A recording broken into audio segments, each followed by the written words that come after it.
Hello les amis, j'espère que vous allez bien. Moi ça va moyen. Si je fais cette story, c'est parce que vous êtes nombreux et nombreuses à me parler, à me dire ouais, pourquoi tu parles plus de certains candidats, depuis quelque temps, tu les protèges et blablabli et blablabla.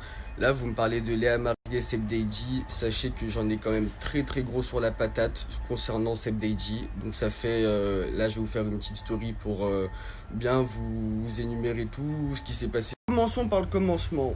Seb Deiji, avant qu'il pète à la mort et tout, monsieur m'appelait avant chaque tournage. Avant chaque début de tournage, il m'appelait, il me disait ouais, à quoi je vais partir en tournage demain, s'il te plaît, aide-moi, tu penses ça va se passer comment là-bas, il y a qui là-bas et tout. Donc ça fait, moi je lui disais déjà d'emblée il y aura qui et tout.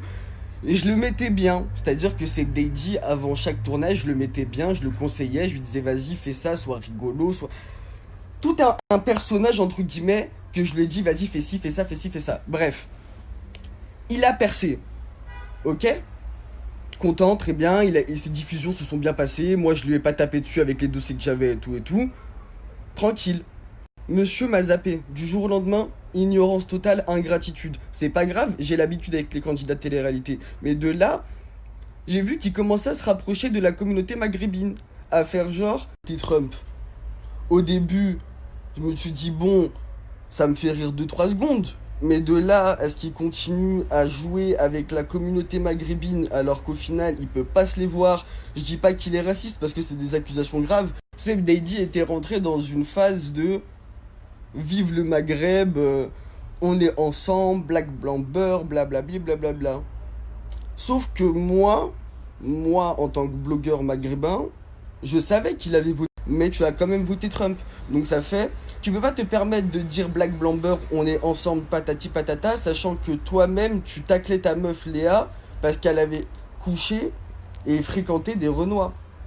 Donc, il y a plein de petits... Si je fais cette story, c'est parce qu'il y a plein de petits trucs qui font que je suis arrivé à un stade de non-retour point culminant en fait. Entre l'utilisation de la communauté maghrébine, le black blanc beurre force, Tahia DZ, je mets des maillots de l'Algérie, Maroc, Tunisie, alors qu'au final il peut pas se les voir et qu'il fait ça uniquement pour avoir un énorme taux d'engagement pour se vendre au mieux, sachant que Influence Life l'appartient.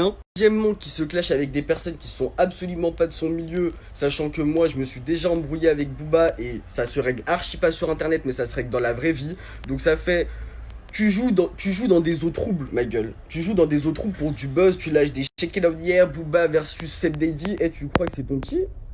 Et troisièmement, le coup de la fake rupture avec Léa Marie pour faire le cross. Alors excuse-moi, tu nous as tous pris pour des dindons, et t'inquiète pas qu'on sait tout ce qui se passe. Dans 2 mois de confinement, tu vivais ta best life à Dubaï à manger des tartines à l'avocat saumon et des pâtes à la ricotta. Et là, maintenant, tout de suite, tu nous fais le mec, ouais, rupture avec Léa Marie, c'est fini, blablabla. Pas à nous, s'il te plaît. Ça se prend pour des yeah, et ben c'est parti, on va tous rigoler. Confond des gentillesses avec faiblesse, et ben c'est reparti, je reprends du service. Dès qu'il y a une personne qui bouge, qui fait un pas de travers, une petite story Instagram et ça va très bien se passer.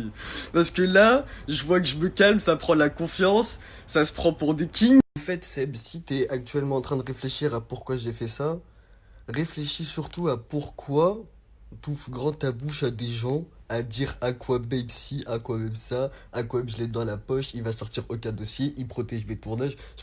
It's gonna be spicy. Come on, check it out, yeah. Il protège rien du tout.